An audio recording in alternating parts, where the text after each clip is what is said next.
You are watching a Christabel TV network, and this is a Scriptgate film production. We are here with a very, very special guest. My name is Deanne Passard, and here with me is the beautiful Lisette Mibo. Welcome. Thank you. Now, I know that you've actually graced the cover of many magazines. Diva Scribe in the UK, just to name a few, and Amina in France. And it's just fantastic to have you here with us today. Oh, thank you. And how did you actually get into the modelling industry? I mean, modeling has always been a passion of mine since a young age. Yeah. But I didn't start it, until I had my daughter in 2011. Oh, wow. It's quite weird, right? You actually have baby before career, but I'm actually started it after. Doing it the other way around.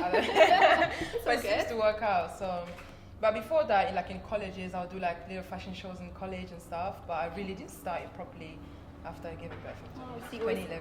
Had that kind of keen interest in like fashion, makeup, and did you ever have like little practices, or doing your little walk or anything like that? Yeah, absolutely. I'm always like at home. I used to watch a lot of shows and I think it's one of those like passion that is just in you, like you just have it in you, and then it's just about opportunity, so you can kind of like let it out. Oh, great. So it's a good way to kind of just let all that excitement out. Yeah. I've actually heard that you've got a bit of a signature walk. Oh, yeah? So, yeah. Which is probably why all the designers want to work with you. Where did you get your walk from? Is it something you had as a young girl, or is it something new that you kind of got now? In terms of like signature walk, with a bit of a little experience I have in modeling and what I aim to do in the near future, like obviously like training new models. Of course. A signature walk is something that you already have. Yeah. I think we all have it. Each model I work with, like even with the Passion for Motherland show, I train different girls every year. Fantastic. Like it's all about just what you have and developing it. Yeah. To be honest, I think with my walk, I sort of like I've come a long way because as you say, it's a talent. Naturally, you can walk, but you need skills. I learn, But the walk has always been there. But the more I did the show, the more I get people telling me that I get to discover by myself, and so it's kind of been a whole discovery to develop your own natural walk. But I guess you said we all have a little bit of our own little style, which is nice. And one of the great things about you is you actually use your modelling platform to bring a lot of awareness to the Congo, and obviously all the people there as well. What does it mean to you to be a Congolese woman actually representing in the modelling world? I mean, to be born Congolese is a privilege. We can't choose where we were born. But it's a great pleasure, and I take great pride, coming from Congo and coming here as a young girl, and following my dream as a model. Now I'm kind of like not only representing myself or my family, I'm also representing my country. Because everywhere I go, they ask where you're from. I'm from Congo, so all that I have a huge responsibility in that sense. Yeah, of course, definitely. Representing your country is a huge responsibility. I'm also representing Britain. Yeah, of I'm course. also British, aren't I? And you do it well on both sides, which is great. Yeah. And obviously, all these values that you talk about, being very proud, are these things that you sort of want to pass on to your daughter and teach her as well? Oh, I mean, absolutely. I mean, a parent is a model itself, because kids watch you. Of course. I cannot tell my daughter, don't do this, don't do that. She has to watch what I'm doing. Right. Every now and then she'll be like, I want to be a model. I'm like, no. You wait until you get a little bit older first. Yeah, we get there. Yeah. And do you think motherhood has taught you anything? Oh yeah, absolutely. Yeah. A woman or a girl can never be the same after motherhood. Right. You have a responsibility. You have a life, somebody else that depend on you. Right. Everything you do is surrounded by, you have a dependent. Yeah. So that taught me obviously time management. Yeah. Having to start modeling when she was 4 months. Wow. So I had to change a nappy at night, 6 a.m. and I had to go to a shoot at 9 a.m. Yeah. Time management, all self-organizing yourself, discipline with what I eat. Because obviously after giving birth, the metabolism is kind of like slows down. So keeping you busy as well, though. Exactly, keeping me busy too. So, responsibility. You become more responsible for yourself and for the young person. Of course. And just love and care. Yeah. I mean, that's really great to hear, and I think obviously your daughter will learn a lot from you on that side. And obviously, how did you actually finally get discovered? Was it like you happened to be walking through a shopping centre, or was it something that you went into and applied for? I mean, don't we all wish we can just be Jordan Dunn, right? You're walking in a Primark and you just like get discovered by stone. No, actually, it wasn't that glamorous. No, it took a lot of courage. Giving birth, I was in a point where I needed to do something. I feel like. You get to a point 6 months, 8 months, 9 months pregnancy, kind of like, what am I going to do with my life? Yeah. I had this burning desire, like, what do I like doing? So I thought, actually, modeling. And then I started searching on the internet, looking for different, like, modeling schools where I can start, like, to rebuild my confidence. Yeah. So I stumbled across this modeling school. I went, I did a class, and I'm like, oh wow, I still got this, know. And then after that, they had some casting. I took part of the show, and I just started networking. I started networking and freelancing. I freelanced for like 2-3 years. Okay. I didn't get signed. Yeah. I did visit all the agencies. They all said no. Right. So you had a bit of rejection at the same time, but you just were persistent Exactly. with it. I mean, when you have the passion is the drive. Yes. So I didn't stop. And then after 3 years, then I got signed, Yeah. So just a few words for everybody watching me out there, new models, don't worry if you don't get signed. We're not all Jordan Dunn, But we can push if you believe in it. It just goes to show putting in the hard work, and you do get results from it. So it is very inspirational. And not only are you a model and obviously a mother as well, but you actually are an ambassador of some great charities. One of them is Save the Congo. Can you tell us a little bit about that? Yes, Save the Congo is an amazing charity organization.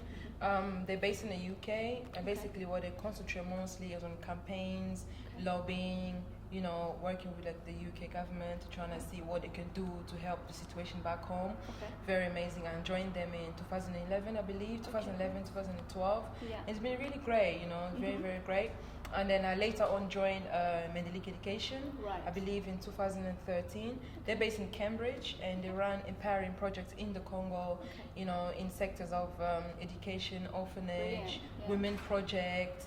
Like they do also have like a computer center where they get all the locals to learn how to use the computer. That's great. It's really, really inspirational. It's really amazing. And through meeting these amazing organizations and working with them, you learn a lot, and you actually find yourself. And I also get to build myself and come out with Passion for Motherland. So. Yeah, which is brilliant. Listen to the heartbeat of Africa. It beats the sound of 1,000 drums resonating throughout the land. The world closed their ears and was silent. Violence, gunshots, rape, murder.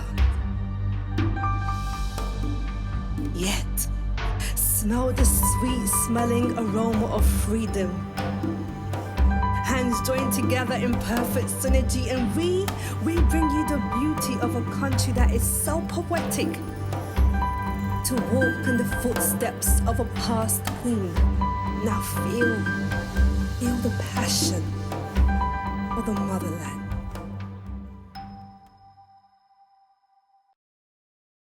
And obviously the Passion of the Motherland, for those of people that are actually not aware of it, you founded Passion for Motherland, and that was in 2013? Yes. Can you tell us a little bit about Passion of Motherland? It's still a baby, still growing. Yeah, Passion Motherland was founded in 2013, just as a simple idea, I thought, okay, I'm here, Congolese model, I know everything that's going on back home. How do I give back? What do I do? How do I utilize my platform, my connections, And I actually thought getting money out of my pocket, start donating to charities already that I work with. Oh, wow, okay. Then I thought, how about killing 2 birds with 1 stone? How about put together a show, just to start off like a little charity show, using my connection in the fashion industry. I can put off a designer here, makeup artists and models, and actually get the show to raise funds for itself. And then pick a different charitable organization that work in the Congo each, and then donate to them, raise awareness and donate the money to them. As a simple idea, just as something small, which it turned out to be quite serious. And I thought, let me try again 2014, and here I am, 2015. I mean, that's what's fantastic, is just, just bringing that awareness to obviously everything that's happening in the Congo. And obviously, as you mentioned, you do support a charity each year. And this year it's the Pansy. Yes. Can you tell us a little bit about Pansy and what it supports?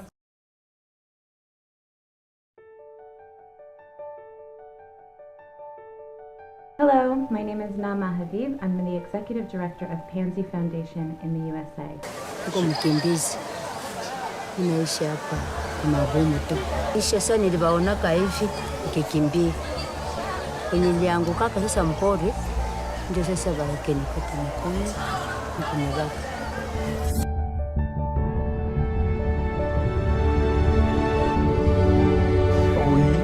We saw that many women who were coming here with the story of rape, after to be raped, they are wounded in the genital part.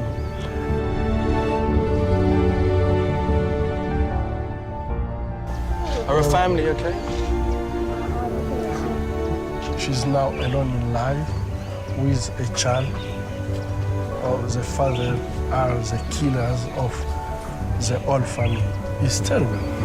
We are so thankful to the Passion for the Motherland showcase in London for choosing to raise funds for Pansy Hospital's important fistula repair work through our organization. We appreciate the support and encourage everyone in London and Europe to attend this important and exciting event. Join Passion for the Motherland team on August 21st, 2015 from 6 p.m. for a night of live music, fashion, poetry, and charity. We're so grateful to Passion for the Motherland for supporting our holistic healing model for the women suffering sexual violence and other atrocities in Eastern Congo. This work is critical and crucial, and your support is so appreciated and so needed. Thank you so much.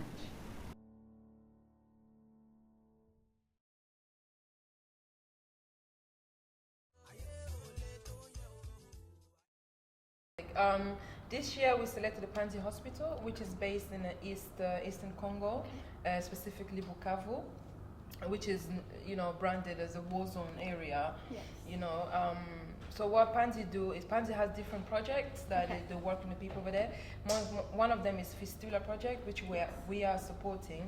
So as we know, fistula is actually a medical condition for women when they're giving birth, prolonged birth, like when you stay many days, and then you kind of like develop a tear in your vagina, and it can cause an infection. I mean, in developed countries such as this, the UK is treatable. It's like literally it's treatable. But in most underdeveloped countries such as Africa and Congo, it's really lack of medical staff and so forth. A lot of people, they suffer for a long time. Yeah. And then, but in the case of fistula in Pansy Hospital, it is called traumatic fistula. Right. That one is actually caused by sexual violence. Right. So basically, these women, where they get raped by rebel groups, they use guns to rape them with, knives, piece of wood, you name it, and it destroys the organs. Yeah. And to make it worse, the community, the husbands abandon them. They don't have nowhere to go. Yeah. So basically, this hospital is more than a hospital. Yeah. It's like a refuge where most of these women cannot go back. They have a safe haven. Exactly, it's very powerful. As a mother, as a woman, I feel very attached to this project, and I want to help. Not only beyond Passion for Motherland, I want everybody that's gonna come on the show, even you that you're listening. If you heard of somebody, you can just recommend, so we can support these women. I think it's just a very important cause, and I did read about the Pansy Hospital, and that they have about 3,000 beds, and about 250 are actually there for women that have the fistula, like you mentioned, which I think is fantastic, and bringing awareness to that, and the fact that women do have a place that they can go in the Congo is and there's hope. And they say if it's treated by trained health specialists, it's at 90%. That can be cured. Yeah, that's high. That means that there's hope. Unbelievable. Yeah, it's treatable. It's something. They just need stuff and support, to be honest. And there's no reason why they shouldn't have those survivors, which is a great cause. So a wonderful charity. And obviously you mentioned Passion of the Motherland. I know you keep mentioning this word passion. You're a very passionate person. But how did you get the name, and what was the inspiration before Passion for Motherland? Yes, passion, as you say, is one of my attributes. I'm very passionate. Yes. I mean, it takes passion, because the passion that keeps you going when the money is not coming in. Yeah. You get up in the morning to go and do a free job because you have passion. Yeah. Right. So I'm very passionate, and then I have passion for Africa. Yes. Because we talk about Africa collectively. you know, because Congo is a part of Africa. Of course. Congo is Africa is like a body, and the Congo is the heart, actually. You know, so if the heart is not functioning properly, so is the rest of the body cannot pump blood. Right. So if Congo is in the situation that it is right now, so obviously it's affecting different countries around in Africa. Yeah. So basically, that's why I didn't put Congo in the motherland. I put passion for motherland, not passion for Congo, because it's beyond Congo. Yeah. It's the whole Africa. So I'm passionate about Africa. I'm passionate for change. I'm passionate for prosperity. I'm passionate for justice. I'm passionate for all positivity, Africa to move forward, and we have to start with what we have and what we know. And fashion and music, entertainment is what I know. Fantastic. And that's what we're starting with. Yeah. And hopefully in a few years to come, you know, we can grow and branch out in different areas and see how best we can make a difference, you know, we can contribute. I mean, that's fantastic. And this big event that you've got coming up for this year is actually going to be August the 21st. Yes. And it's going to be at the Hackney Town Hall. Yes. What can we actually expect to see there then? You mentioned obviously like the fashion, music, any guest appearances? Oh, I mean, it's going to be amazing, you know. Last year was super amazing. It's just about the vibrant, you know, the energy that I enjoy, just so vibrant. Like, you know, the fashion show, we have so much coming in, you know, the colors and, you know, music, you know, the Afrobeat. You know, we actually have May 7, she's an Afrobeat, she's confirmed. You know, we have a lot of designers, makeup artists, and poets as well. We also have poetry. Yeah. So expect a lot of amazing people there. We have obviously Christabel, you know, TV networks going to be there covering the show. We have a lot of supporters. I just want to use this opportunity to say many, many thank you, you know, from media, you know, to a lot of people that are supporting. It's coming all over the place, you know. Yeah. That's another thing. Don't worry about if you have an idea. Don't worry about I'm not going to get support. I'm not going to get this. Just put your ideas out there and you will call people. Yeah. And I'm so grateful. Like, I'm just really grateful. Like, the amount of support we'll be getting is amazing. Definitely. You've got all these creative individuals together to one wonderful event on August 21st, Passion Motherland. And is there a website or anything people can go to get more involved or buy tickets? Yeah, absolutely. I mean, we're always, as I say, we're always looking for people to get involved. We actually recruiting volunteers. Okay, great. So if you're somebody out there, you have passion for entertainment, music, fashion, charity, you want to give back, you actually want to use your summertime to actually give back to something. I have a lot of girls that volunteer for me and they come back, they're looking for reference. Great. I'm like, this is actually serious. Yeah. So yeah, if you just like to do something for the summer, it's not too late. Join us as a volunteer. You know, we're looking for sponsors. Obviously, the ideas, the passion is there. Capital is the main thing. Yes. So when you need sponsors, the little you can donate, you can give to us, would be great. More media. We have a lot of media supporters. Excellent. You know, including this amazing platform I'm in right now. But we still need more. Yeah. You know, a lot of makeup artists and stuff like that. So you can find us on www.passionmotherland.com. Or on Facebook, Passion for Motherland, on Instagram, Twitter. Great. I mean, or Lisette Mibo, options. Just message me, I will answer. Great. So, you know, you can look out for Lisette for more information, or obviously go to the www.passionformotherland.com for more information on tickets and to get involved and even sponsor the show. Now, Lisette, you've been doing so many fantastic things as we've been talking about, and what is next for you? What about surprise? Surprise! Anything that maybe you can give us a little sneak peek as to what you're working on? I know what your media people do. It's just like snooping around. Yes. No, I'm joking. I mean, there's a lot of great things coming up. You know? I mean, Passion Motherland. That's one of the best things I want it to grow. Of course. You know, establish is very important. So as it's finding its feet, so in the next maybe 5 years.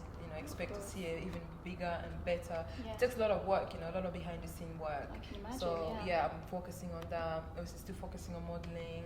Brilliant. And a few things coming up. A lot of things coming up. Don't worry about it. Alright, so it's kind of a watch this space kind of thing. Yes. Okay, well, we're definitely going to be watching this space, and we are definitely going to be there at that event for the 21st of August, Passion for the Motherland. Lisette, it's been an absolute pleasure having you here today and having a chat with you. You're doing wonderful work. Just keep doing what you're doing because it's fantastic. And you were watching a Christabel TV network production. I'm Deanne Fassad. Thank you.